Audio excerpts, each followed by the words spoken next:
Tinokuchungamidzai zvizvarwa zvenyika yeZimbabwe. Zvizukuru zvatovera.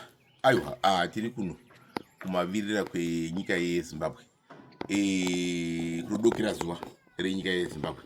Tiri kunonzi kuHwange Rural District. Tiri kushanda. Ino idei number 4. Tapedza zuva rechina tichivaka panapa. Right?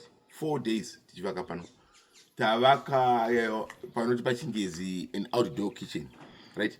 Taisumudza tavaka pedza. Right?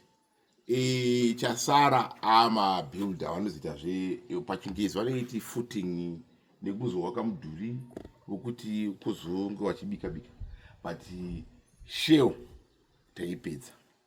Isu tichiratidza chikuru chedu chatiri kuita basa pano tiri kuratidza kuti aiwa vanhu vekumaruva simba vanaro, maideas vanawo, zvese vanazvo. Tinosumudza nyika.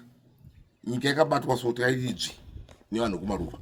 Saka changoshota isupport ivanhu vanhu veZimbabwe. Vana veZimbabwe matadza kusapotawo vene. Ndio zvasara. Tinokurudzira kuti aiwa pamuti aiwa takumboendawo kuHwange, vakumboendawo kuVictoria Falls. Tsvagai vene, tsvagai vana vari kuvaka nyika, vari kusumudza nyika. Pano tiri kuvaka nyika tine huturu nekuti nyika yakagara pamabvi. Nyika yakati pamabvi tinoda kuisumudza. Ida kusumudzwa nevana vemunomu. Zvese zvinozvi vana vemuvillage. Vemunomu village munomu vakasumudza nyika ineyi.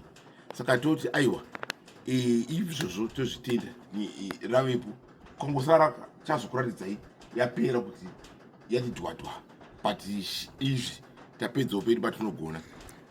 Right? Changosara chete vanhu kuti vashanye. Zvokuti mushanye dzimba dzekugara dziripo, zvokuti mubikirwa zviripo, zvese zviripo. Chasara chenyu chokuti mutsike gumbo pano kuti aiwa tisapote vene venyika veZimbabwe vari kusumudza nyika. Hatirare pano tichivaka nyika.